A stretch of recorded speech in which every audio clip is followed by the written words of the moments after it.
യേശു നിങ്ങളുടെ ജീവിതത്തിൽ വന്നാൽ നിങ്ങളുടെ ഏകാകിത്വം മാറും, ലോൺലിനെസ് മാറും, എനിക്ക് ആരുമില്ല എന്നുള്ള ചിന്ത മാറും. യേശു വന്നാൽ സ്വർഗം കൂടെ ഇറങ്ങി വരും. യേശു വന്നാൽ അവിടെ ദൂതന്മാരുണ്ടാകും. യേശു വന്നാൽ അവിടെ മാലാഖമാർ നിറച്ചുണ്ടാവും. നമ്മുടെ നഗ്നമായ നേത്രം കൊണ്ട് നമുക്ക് കാണാൻ കഴിയില്ലെങ്കിലും യേശു ഒരു സഭയിൽ ഇറങ്ങി വന്നാൽ അവിടെ വലിയ ദൈവസാന്നിധ്യമായിരിക്കും. അവിടെ ദൂതന്മാരിറങ്ങി വരും. ദൂതന്മാർ അങ്ങോട്ടും ആരോ അങ്ങനെ നടക്കുന്ന പോലെ ഒരു ഫീല് വരും. ആരാണത്?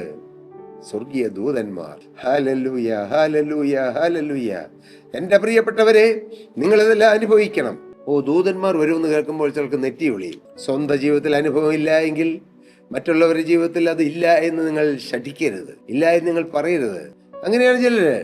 അന്യഭാഷ കിട്ടാത്തവര് അന്യഭാഷയെ കുറ്റം പറയും, കൃപാവരം കിട്ടാത്തവര് കൃപാവരത്തെ കുറ്റം പറയും, ആത്മാവിന്റെ ആരാധന കിട്ടാത്തവര് ആത്മാവിന്റെ ആരാധനയെ കുറ്റം പറയും. അവർക്ക് അനുഭവമില്ല, അതുകൊണ്ട് വേറെ ആർക്കും ഇല്ലെന്നാണ് അവരുടെ ചിന്ത. അല്ല മകനെ, നിനക്ക് അനുഭവം ഇല്ലെന്ന് വിചാരിച്ച് മറ്റുള്ളവർക്ക് അനുഭവമില്ല നീ ചിന്തിക്കരുത്. നിനക്ക് അനുഭവം ലഭിക്കാൻ നീ കർത്താവിനോട് പ്രാർത്ഥിക്കേ. ഹല്ലേലൂയ, കർത്താവ് നിനക്ക് അനുഭവം തരും. എൻ്റെ പ്രിയ സഹോദരങ്ങളെ, നിങ്ങൾ എന്ത് പറയുന്നു?